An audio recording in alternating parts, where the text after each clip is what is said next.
How are you? Thank you very much for being with us. It's a good time for this country. We have the hottest country anywhere in the world. I think you're hearing it from a lot of people, not just from me. We're doing very well in so many ways. And the gentleman on my right, we recruited him. We tried to get the best person. We got a man that you'll hear in a second has done an amazing job with respect to Social Security. He's running it, and he's running it like nobody ever even dreamt possible. And it's the 90th anniversary right now of Social Security. So today we celebrate that 90th anniversary of one of the most significant pieces of legislation ever signed into law, the Social Security Act of 1935, and we're going to make it stronger, bigger and better, really doing a job. In the campaign, I made a sacred pledge to our seniors that I would always protect Social Security, and under this administration, we're keeping that promise and strengthening Social Security for generations to come. You keep hearing stories that in 6 years, 7 years, Social Security will be gone, and it will be if the Democrats ever get involved, because they don't know what they're doing. But it's going to be around a long time with us. Very much, you'll be surprised to hear some of the numbers. I'm delighted to be joined by the Commissioner of the Social Security Administration, Frank Bisignano. Oh, in the world of business, in fact, I wrote some of the little things down that he's had an amazing, he was Chief Operating Officer of J.P. Morgan Chase. He worked for Jamie Dimon, and Jamie Dimon said that he was amazing. So think of that, Chief Operating Officer, J.P. Morgan Chase, had a storied career. Then he went to First Data. For those in the business, you'd know it's the largest payment company anywhere in the world. And worked for Henry Kravis, and it was in big trouble. He took it over as CEO. He made it incredible. They merged with Fiserv, and he became CEO of that, and that became extremely successful. I was in Milwaukee. I guess they have the Milwaukee Arena, and where we had some good success and some good speeches. But he's a really legendary guy, and he wanted to do this. I mean, he just wanted to straighten out Social Security because he loves our country. And what he's done in a few months is amazing. Almost 60 million American seniors rely on Social Security for peace of mind and a life of dignity and retirement. These Americans paid into the system, and they deserve leaders in Washington who are going to protect the benefits they've had and protect Social Security. Under Biden, Social Security went down like nobody's ever seen. It deteriorated. There's never been anything like it. The 4 years of Biden were very, very destructive. It couldn't have gone on much longer. Social Security was going to be destroyed. It was being destroyed. The average call wait time reached an all-time high of more than 42 minutes. Field office wait times were at 32 minutes, which is unheard of, and the disability claims backlog was the longest ever in recorded history. In other words, it was run just like the country was run. It was run really badly. But I'm pleased to report that under our leadership, and Frank in particular, the changes he's made and what he's done is sort of a miracle.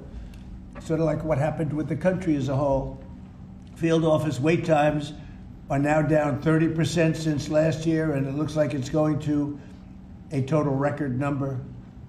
And the record was set in a long time ago when the world was a lot different place. We're gonna beat that record. Call wait times are down 73% while serving twice as many customers per day. The disability claims backlog is down 26%, and seniors now have 24/7 online access to their accounts, which they never had before, whereas under Biden, the website was down 29 hours a week for maintenance purposes. It was essentially not open very much. They were always maintaining it, but they didn't know what the hell they were doing. They had a person running that had no idea what they were doing. Among my very first acts was to order all government employees to return to the office or be removed from the job, which means our Social Security offices are now open for full business hours 5 days a week. So unlike being shut down all the time, we're open. at record levels also. We're making it really great for the people that want and demand Social Security, and they paid into the system. They deserve it. Last month, I signed one big, beautiful bill and allowed no tax on Social Security for our great seniors, okay? So how's that? Not bad, right? No tax on Social Security for our seniors. And to protect our benefits, we've already kicked nearly 275,000 illegal aliens off of the Social Security system. These are people, many of them have already left the country, and yet we were sending them checks all the time. And 275,000, and that number is now even larger than that, Frank. It's an unbelievable job. And what that's doing is making the system strong. It's making it strong. Biden never kicked anybody off. Everybody joined. And we're carrying out historic deportations to remove many more illegals committing Social Security fraud. It's the Social Security fraud that was taking place at levels that nobody's ever seen. We cleared 12.4 million names listed in the Social Security database over 120 years of age. Think of that. So we had 12.4 million names where they were over 120 years old. Is that right? That's a hell of a statement. I have a feeling, Dan, that's not really really didn't happen, did it? So you have 12.4 million names listed in the Social Security database that were over 120 years of age, meaning you were breaking records, because I've never heard of anybody at 125. There were nearly 135,000 people listed who were over 160 years old, and in some cases getting payments. So somebody's getting those payments, and we're after that. We're also fighting the menace of inflation to make life more affordable for American seniors, and we've ended Biden's inflation nightmare. So we had the worst inflation in the history of our country, and now our inflation is down to a perfect number, a beautiful number, hardly any at all. And yet our country is taking in tens of billions of dollars and trillions of dollars, actually trillions of dollars in tariffs. You know all about it. It's been amazing. They say, why are we taking in so much money? Last week they found $29 billion and they couldn't figure out where it came from. I said, check the tariff shelf. And they said, how did you know that's where it came from? We're taking in billions and even trillions of dollars in tariffs, paid by other countries who, frankly, were taking advantage of us for many, many years. And they were doing that to us, but our people didn't know it. We didn't have smart business people. We've ended Biden's inflation nightmare and came in below expectations, and yet, again, this past month, we set records. Gasoline prices are way down, and really dramatically, as everybody knows, and energy prices have been going down, other than in certain states where you have Democrat-run states where they put windmills all over the place. Anytime you see a windmill, you'll say, well, they have bad energy costs, and it's happening in New Jersey. I saw that there's a revolution going on in New Jersey. They closed up a nuclear power plant, and they're raising electricity rates by 21, 22, and 28%, something like that. And you're going to have a new governor in New Jersey. I'll tell you what, you have a good man running in the Republican Party. He'll get them down. But what they've done is they've killed so many good sources of energy for very expensive windmills and lots of other things that don't work. 401ks and retirement accounts are soaring, and the stock market is setting record highs. Almost every day we're going record highs, and yet we're taking in hundreds of billions of dollars in tariffs. So it's turned out that Trump was right and they were wrong. A few smart people knew what was going to happen. A few of us were right. So we're going to keep the fighting going. We're going to make America's seniors every single day. We're going to fight for them. We're going to make them richer, better, stronger in so many different ways. But Social Security is like pretty much the one that we think about, and we love it, and we love what's happening with it. And it's going to be good for 90 years and beyond. Again, you were given only a short period of time. Social Security was supposed to be like down. Had they won the election, Social Security would have defaulted during Biden or Kamala's election, whoever they so chose. Two beauties.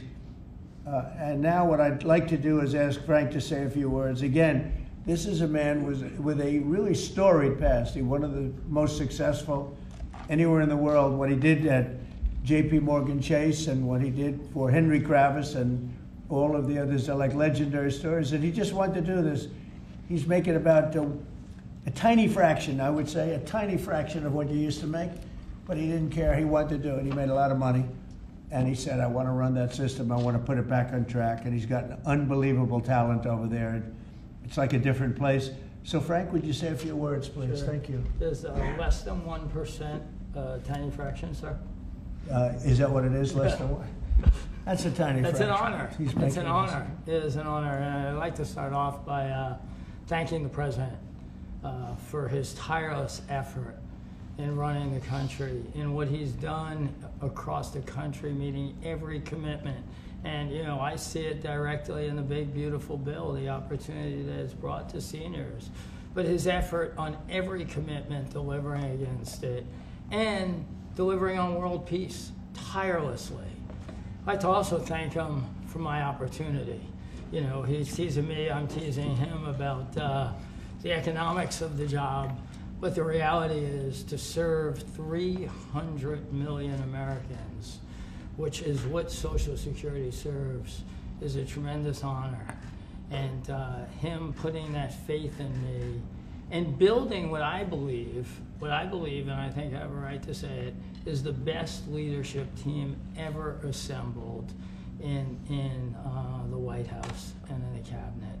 So that's my great honor. So I come here and get the opportunity to serve the American public in a manner that I never imagined in my life. And what we found was the opportunity to fix a foundation. The reality is, people talk about 72 beneficiaries. I talk about over 300 million Americans with a Social Security number that we must protect through the system. And when you look at what we talk about in eliminating Social Security numbers that were live in the system, they could carry fraud through the whole system. So the first thing was root out fraud, waste, and abuse. But while doing it, the best way to be more efficient is provide more accurate payments and better service. And you heard the numbers. I think the most staggering number is that we had a website that was down 29 hours. This will be a digital-first agency, and we are building my SSA accounts. That's the digital account. And we have a bold goal of 200 million Americans to have a digital SSA account by the end of next year. It will happen. Just like we had a bold goal of single-digit wait time on the calls when they were at 40 minutes. And we did that. This is my 100th day. We did that within 90 days, right? Get the web up and running, bring technology to our field offices, use digital presence to answer and serve the American public. That's the job. When we do all that, then we'll really know the answer to if we have a hole, right? I was presented in my second week on the job with $18 billion in errors by the Inspector General. It was public. In less than a month, we solved $9 billion of it. So that's the type of swift action we can take, right?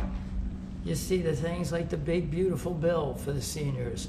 You see better digital services. You see field office wait times down. If you make an appointment to have a field office visit, it now happens in 6 minutes.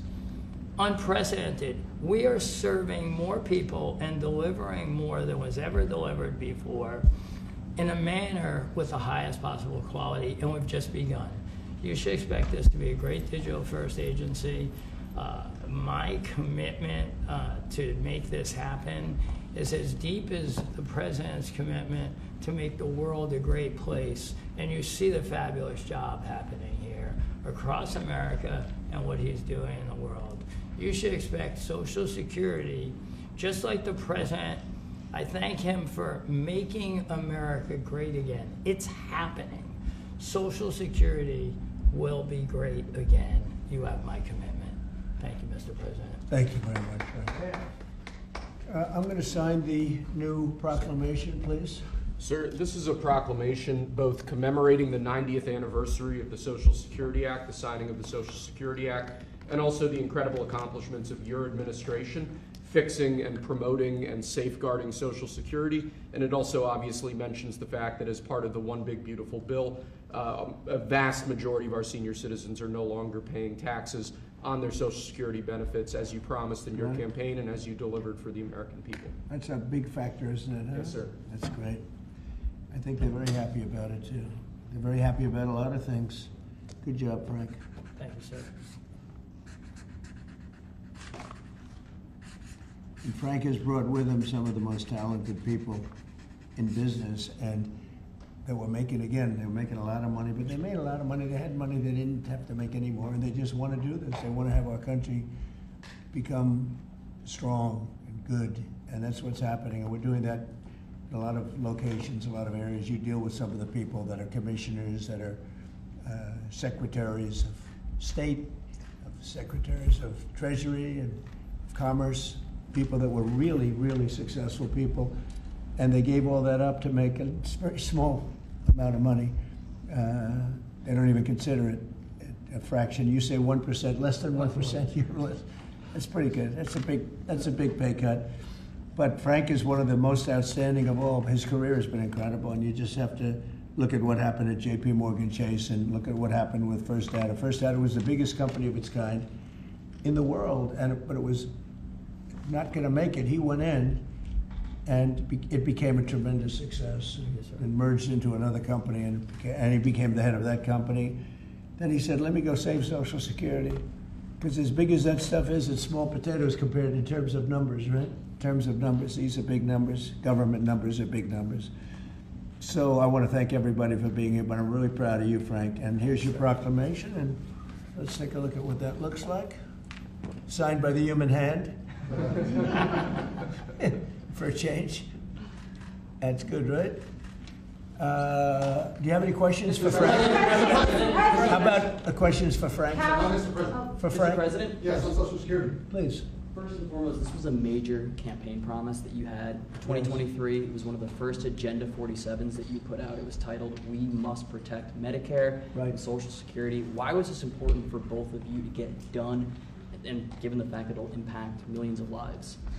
Well, it was very important to me because I knew how Social Security, I've been hearing about it for years, long before I came to office, that it was really going to die very shortly, and I had to put somebody outstanding in. And I was talking to him on a business sense once, and I said, "This guy's amazing," and he said, "I'd love to help you with Social Security," because it's sort of what he does. You know, he takes troubled entities and turns them around, and he did some of the biggest messes in the world, and Social Security in a certain way, I guess, you reported it all the time. In 4 or 5 years, it's going to go bust, but not anymore, it's not.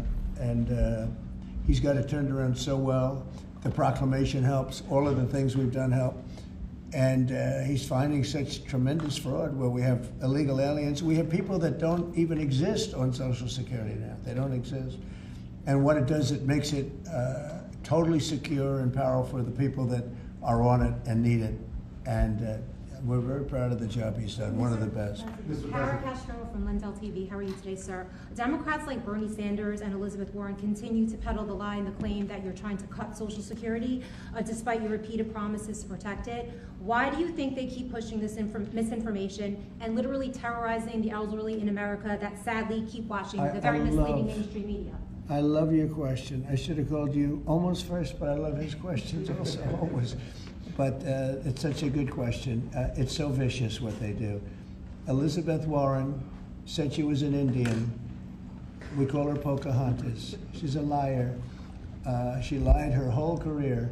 Based on the fact that she was an Indian, she was able to get into certain colleges, get certain jobs, get into certain universities to work there. She's a liar and a mean person. She's a nut job. I watched her the other night. She's all hopped up endorsing a communist in New York City, and she was all excited and jumping up and down. She's got to take a drug test. She really does. She's got to take a drug test. There's no way somebody can act that way and be normal. What she's done to our financial institutions, she destroys people. Do you know that you had a lot of great banks in the Midwest and banks that loaned to farmers and others, and they went out of business? She put them out of business. Stone cold mean. Banks that were open 150 years, family banks that supplied the farmers and manufacturers and others, and she put them out of business. She's a mean, horrible human being. Bernie Sanders is Bernie Sanders. I don't mind him so much. He's just a liberal guy, very liberal guy. He's a wacky guy. He's still sharp. I got to tell you, you know, he's 86 or 87 or something. He's still sharp. You compare that to Joe Biden, it's, you know, sort of what happened. So I don't mind Bernie Sanders. With him, you know what you're getting. You're getting a guy, he's a nasty guy, but he's somebody that, I don't know if I call it a fastball, but he's able to throw the ball pretty well. He's okay. I watched him the other day. He was totally on the opposite side of things. I will say this, the biggest issue right now, and an issue that's really taken hold, is crime, stopping crime in the cities, and the Democrats are fighting the stopping of crime. So I think that's like men playing in women's sports is okay, or transgender for everybody okay, but this is a bigger issue. This is the biggest of all issues. Crime is rampant in D.C., it's rampant in our generally blue-run cities, and they've got to do something about it, or they're never going to win another election. And instead of calling me a dictator, they like to say Trump's a dictator. Trump's a dictator. Well, I had calls from many, many friends, including Democrats. I have a lot of Democrat friends, but they're normal people. And they were thanking me so much for what I'm doing in D.C. They feel so safe already. And you know, at the border, we had 0 people come in, and this is done by a liberal group. They're the people that do it. I have nothing to do with it. 0 people in 3 months. We had 0, 0, and 0 for 3 months. And last year we had millions of people pouring in from all countries, from jails, from drug addicts, gang members, drug dealers by the thousands and thousands. 11,888 murderers, half of whom committed more than one murder. They flowed into our country, and for the last 3 months we had none. And I didn't get, remember when Joe Biden used to always go, I need legislation, I had no legislation. I just said we're closing the borders, and the whole world understood it because they respect your country again. They really respect this country again. They didn't respect it. When he said it, it didn't mean anything. But now they know it meant a lot. And Mexico does what we tell them to do, and Canada does what we tell them to do, because we had the 2 borders. We have the northern border, the southern border, and they were both horrible. But now it's some people say it's a miracle.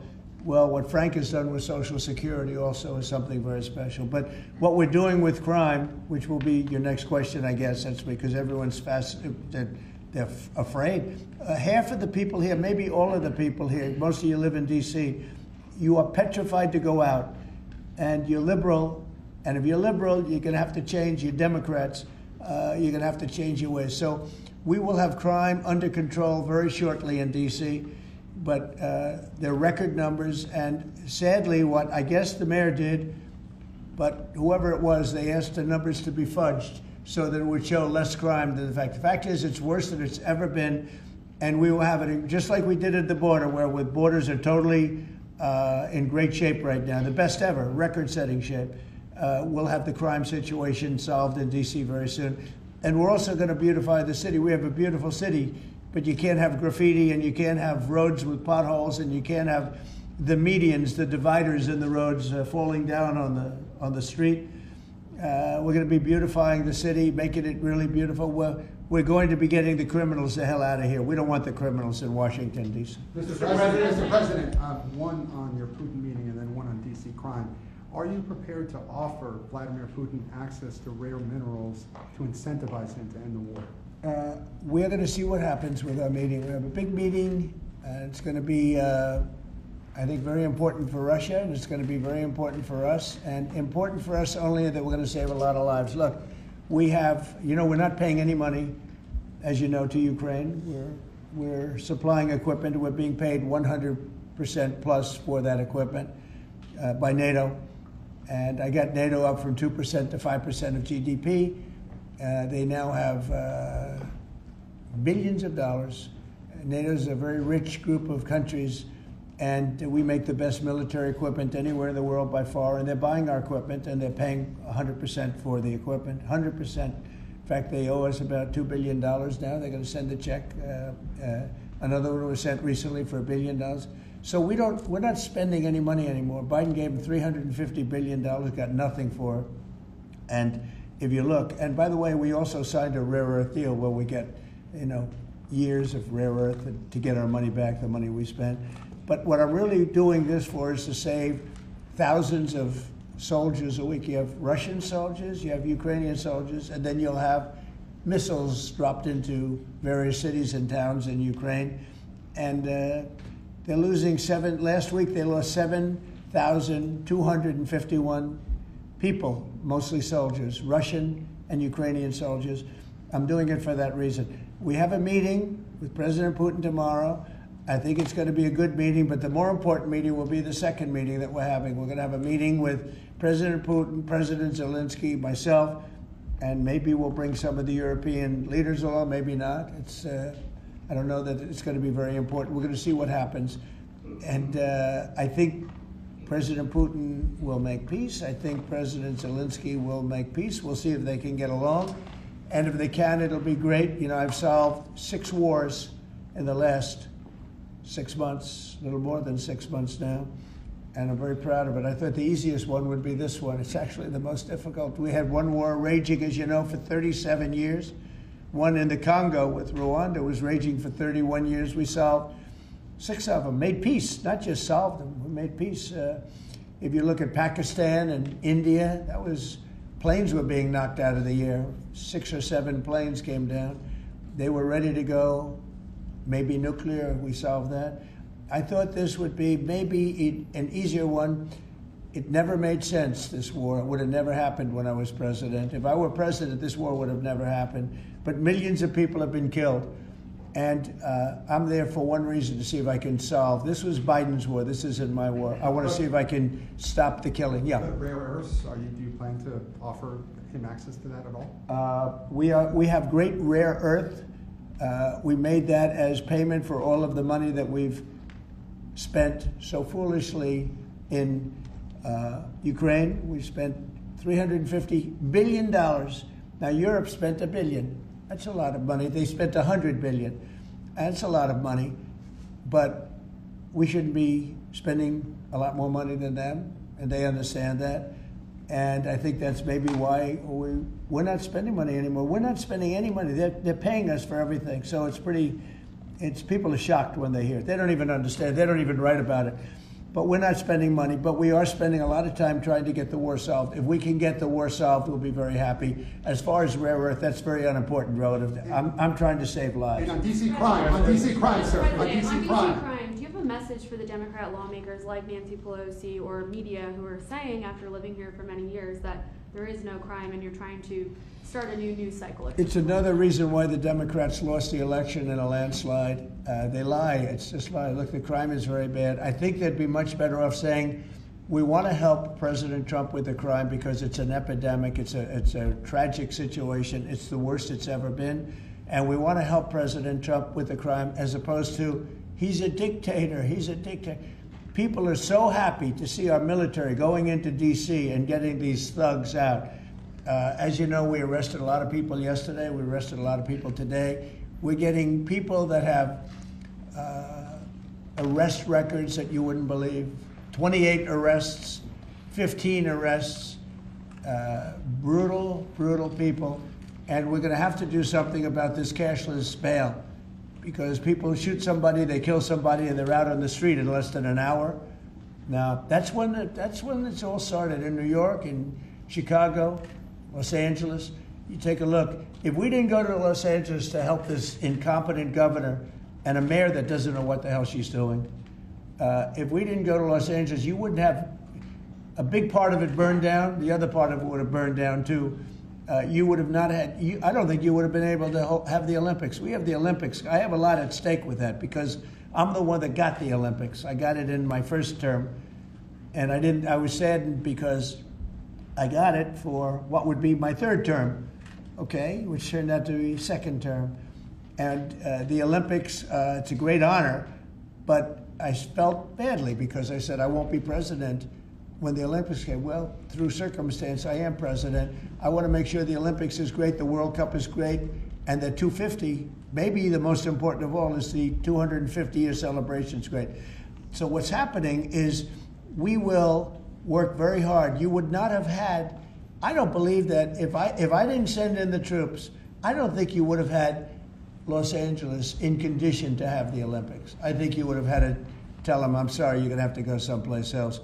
And if you look at the police commissioner or the sheriff, he said, we really needed them. Thank God they were here. We really needed them. That was the first 2 or 3 days. After we solved their problems, then he said, well, I think we could have maybe done it. No, he was told what to say. He said, you go back to your files and see what he said. He said, thank goodness they came. If I didn't go and put our military there, or National Guard in that case, and we'll go military if we have to, but the National Guard went there. They were very effective. If we didn't do that, I don't think you would have had the Olympics in Los Angeles. The place would have been just like the 25,000 houses that burned down, where, by the way, the governor ought to focus on getting their permits. You know, the federal permits are given. Those are the hard ones, and they were given a long time ago. People can't rebuild their house because they can't get permits from the state and the city, and they ought to focus on that because it's very upsetting. I went there right after the fires. I walked the streets, and I met a lot of great people that want to rebuild their homes. We took care of it from the federal standpoint, but they're not taking care of it from the city standpoint, the mayor and the governor. They're not getting their permits. They can't build their houses. Mr. President, on DC crime. Go ahead, please. Mr. President, thank you. Do you think this summit and the incentives for peace you are putting on the table could end up rewarding Putin for his invasion of Ukraine? And what kind of signal do you think that could potentially send to other aggressors? No, I don't think it's a reward. I think that what we have is a situation that should never have started. Should have never started. It didn't start under me, and for 4 years it wasn't even discussed.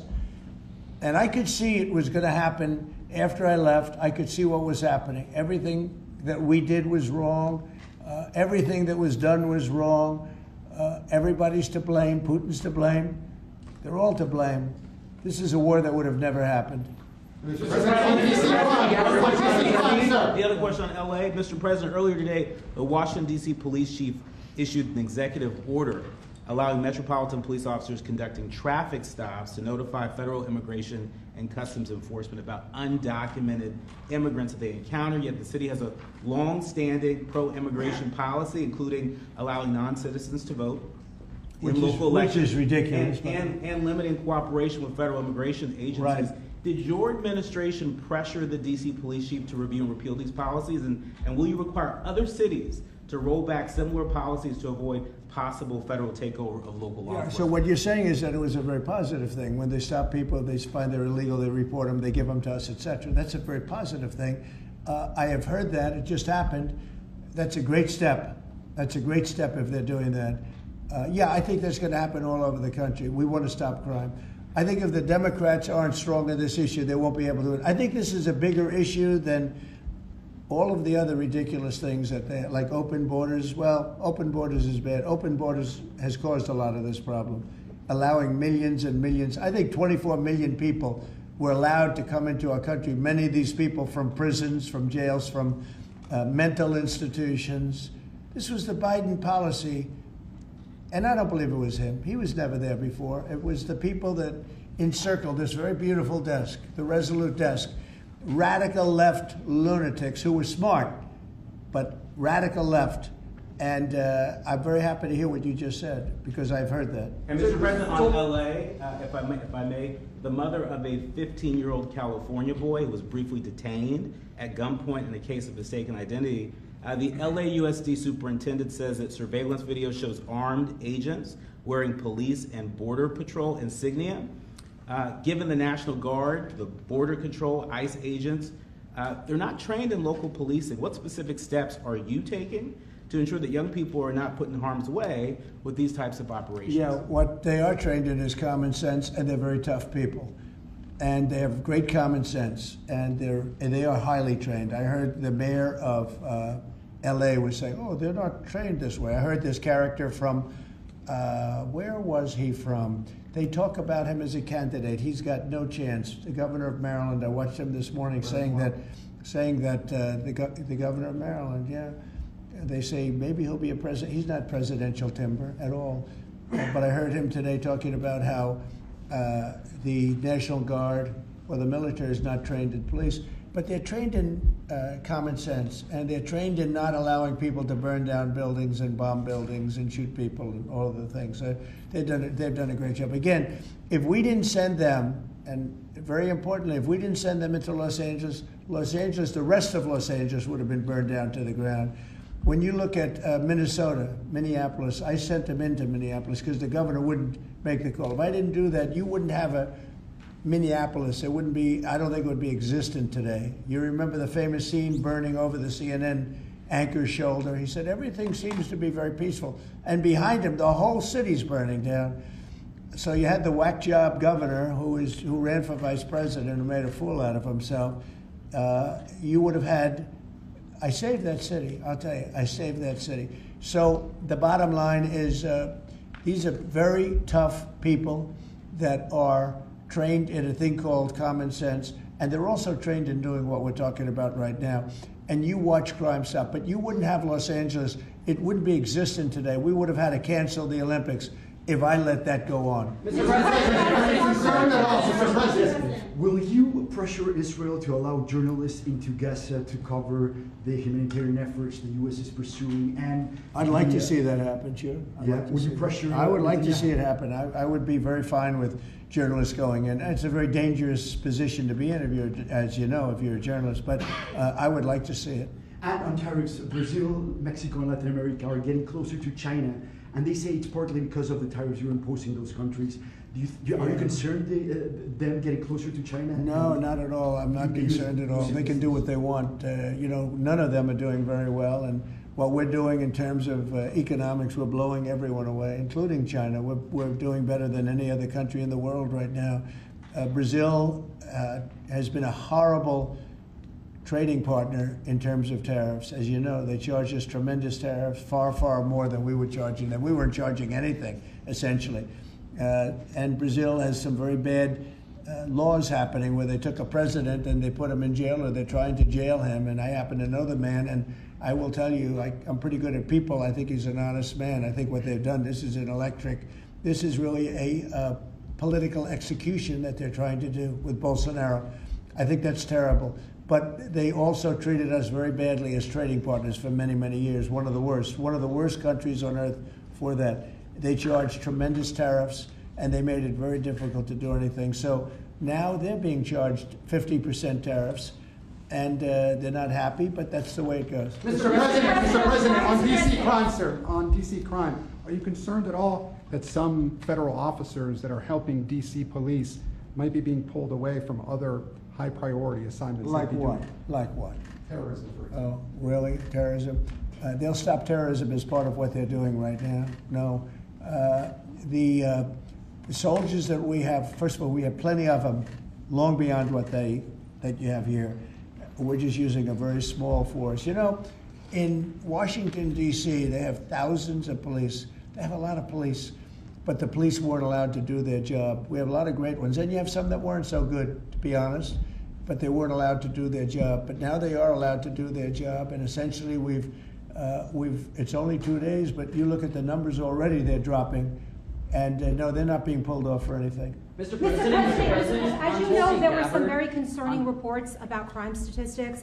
Police are manipulating crime data to downplay crime in D.C. Will the administration release its own crime statistics to counter their misinformation? And will those individuals who are intentionally misrepresenting crime data and fudging the books, like you said, be penalized for endangering the public? They are under investigation right now.